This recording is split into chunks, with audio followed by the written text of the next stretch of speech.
बिस्मिल्लाहिर्रहमानिर्रहीम। अस्सलामुअलैकुम स्टूडेंट्स। आज हम अपनी फिजिक्स की बुक का चैप्टर नंबर 1 स्टार्ट करने जा रहे हैं, जो है फिजिकल क्वांटिटीज एंड मेजरमेंट। आज हम साइंस का और फिजिक्स का इंट्रोडक्शन करेंगे। अगर आप हमारे चैनल पे न्यू हैं तो सब्सक्राइब भी कर दें, वीडियो को लाइक भी कर दें और वीडियो को लास्ट तक देखिएगा ताकि आपको अच्छे तरीके से समझ आ जाए। फिजिक्स को समझने से पहले हमें साइंस का थोड़ा सा इंट्रोडक्शन लेना होगा कि साइंस क्या है। बेसिकली साइंस ऑब्जर्वेशंस और एक्सपेरिमेंट्स का दूसरा नाम है। ऑब्जर्वेशंस कहते हैं मुशाहदात को और एक्सपेरिमेंट्स कहते हैं किसी भी चीज को प्रैक्टिकल करके दिखाने का दूसरा नाम एक्सपेरिमेंट है।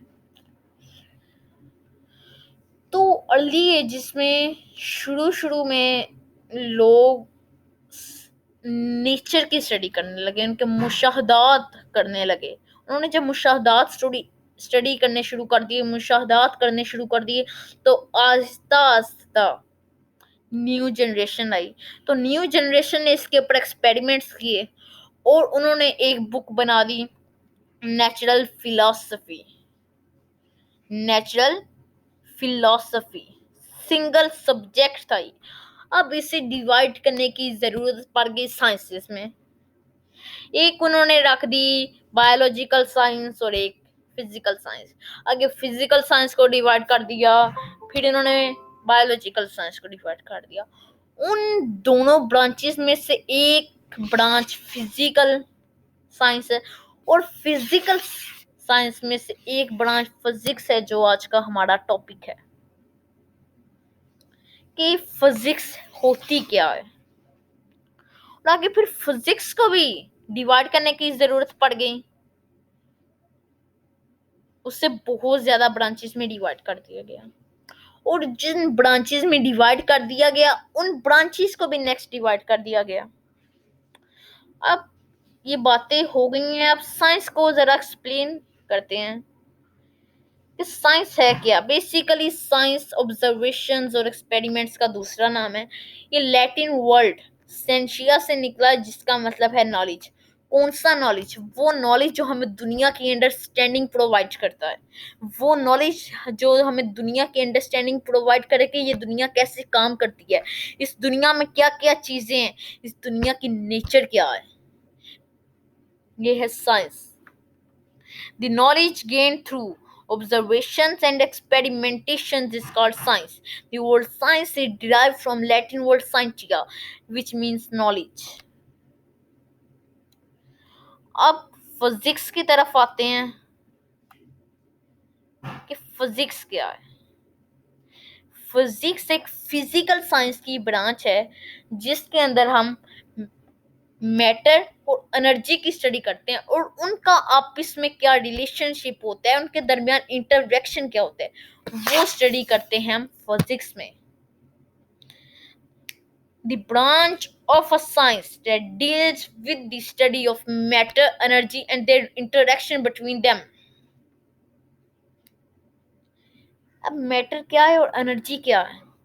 बेसिकली मैटर हर वो चीज का दूसरा नाम है जो जगह घेरती है और उसका कुछ वजन होता है, वो कुछ मैस रखती है। Everything that have mass and occupies space is called matter. दुनिया में हर चीज मैटर है, इवन कि एयर भी मैटर है अगर उसे किसी चीज में बंद कर दिया जाए। और फिजिक्स के जो प्रिंसिपल्स हैं वो हमें नेचर के बारे में बताते हैं। लोग कहते हैं कि फिजिक्स बहुत डिफिकल्ट है, अगर इस पे थोड़ी सी मेहनत की जाए तो it is the easiest subject. बहुत इजी सब्जेक्ट है जिसमें हम अपनी नेचर की स्टडी करते हैं। फिजिक्स में हम मैटर, एनर्जी और उनके दरमियान होने वाले इंटरेक्शन की स्टडी करते हैं और इसमें नेचर की भी स्टडी की जाती है। मैटर को तो हमने समझ लिया, अब एनर्जी क्या है। हर काम करने के लिए जो हमें कुव्वत होती है, एबिलिटी होती है, कैपेसिटी होती है, वो एनर्जी है। Ability to work is called energy. आगे जब फिजिक्स एक ब्रांच बनी फिजिकल साइंस की, तो फिर फिजिक्स को भी डिवाइड करने की जरूरत पड़ गई। और फिजिक्स की पहली ब्रांच है mechanics. Mechanics is the study of motion of an object, its causes and its effects. Mechanics physics की वो ब्रांच है जिसके अंदर हम मोशन की स्टडी करते हैं, उसके काजेज और इफेक्ट्स के साथ साथ हम मोशन की स्टडी करते हैं। ये नहीं है कि उसके काजेज स्टडी कर लिए तो इफेक्ट्स के ही ना, ना ना, काजेज और इफेक्ट्स दोनों की स्टडी कहलाती है मैकेनिक्स। अगर मैकेनिक्स को भी डिवाइड करना पड़ गया, एक काइनेमेटिक्स और एक डायनामिक्स, वो हमारा दूसरा और तीसरा चैप्टर है, उसमें हम इंशाल्लाह पढ़ेंगे। नेक्स्ट है हीट।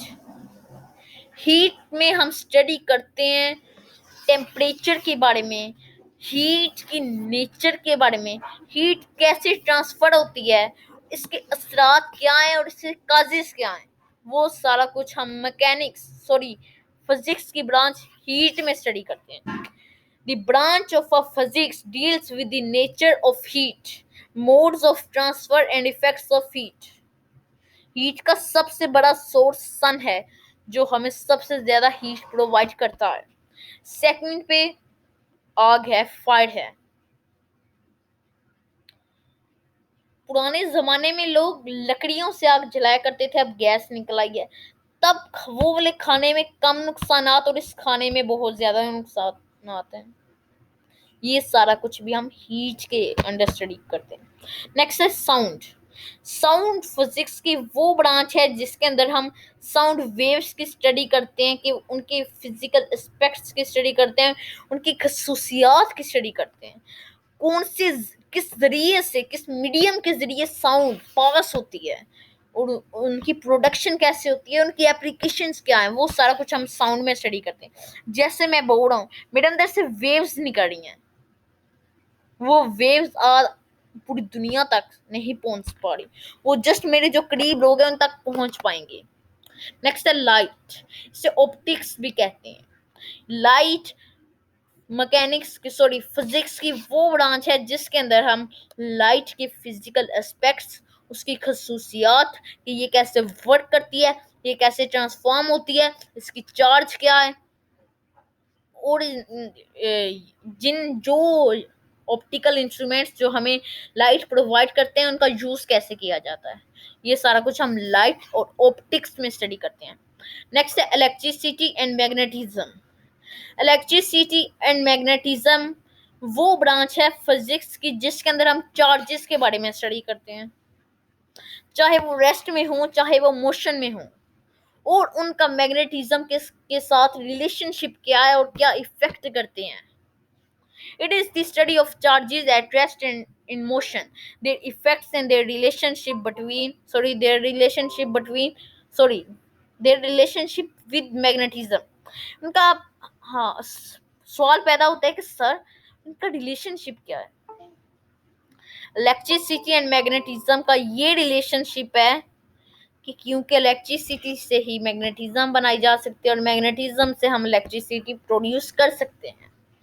नेक्स्ट ब्रांच है एटॉमिक फिजिक्स। एटॉमिक फिजिक्स जिधर भी आ जाए, एटम, एटॉमिक निकला है एटम से। एटॉमिक फिजिक्स में हम एटम के स्ट्रक्चर और इसकी खसूसियात के बारे में स्टडी करते हैं। अब सवाल पैदा होता है माइंड में, सर एटम क्या है। एटम स्मॉलेस्ट यूनिट है एलिमेंट का। The smallest unit of an element is atom. आगे एटम्स को भी डिवाइड करने की जरूरत पड़ेगी। एक है प्रोटॉन्स, न्यूट्रॉन्स और इलेक्ट्रॉन्स। इलेक्ट्रॉन्स इसके शेल्स में रिवॉल्व करते रहते हैं जिन पे नेगेटिव चार्ज होते हैं। प्रोटॉन्स और न्यूट्रॉन्स इसके न्यूक्लियस में होते हैं। प्रोटॉन्स पे पॉजिटिव चार्ज होता है, न्यूट्रॉन्स पे कोई चार्ज नहीं होता, ये न्यूट्रल होते हैं। ये है एटॉमिक फिजिक्स। हमने 1 2 3 4 5 6 ब्रांचेस अभी स्टडी कर चुके हैं हम। तो न्यूक्लियर फिजिक्स, प्लाज्मा फिजिक्स और जियो फिजिक्स हमारी 3 ब्रांचेस रह गई हैं। ये हम अगले लेक्चर में स्टडी करेंगे। नहीं, कर लेते हैं।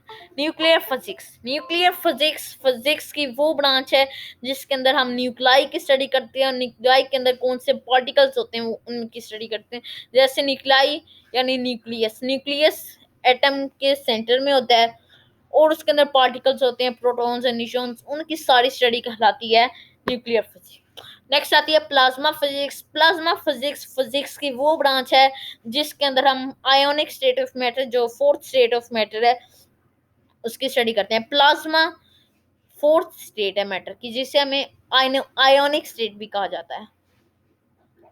हमने अभी तक बस 3 स्टेट्स ऑफ मैटर पढ़ी थी, सॉलिड, लिक्विड और गैस। अब ये फोर्थ स्टेट है मैटर की, जिसके अंदर हम 40 टाइप्स ऑफ मैटर की स्टडी करते हैं। और प्लाज्मा फिजिक्स वो फिजिक्स की ब्रांच है जिसके अंदर हम प्रोडक्शन, प्रॉपर्टीज और आयोनिक स्टेट यानी फोर्थ स्टेट ऑफ मैटर की स्टडी की जाती है।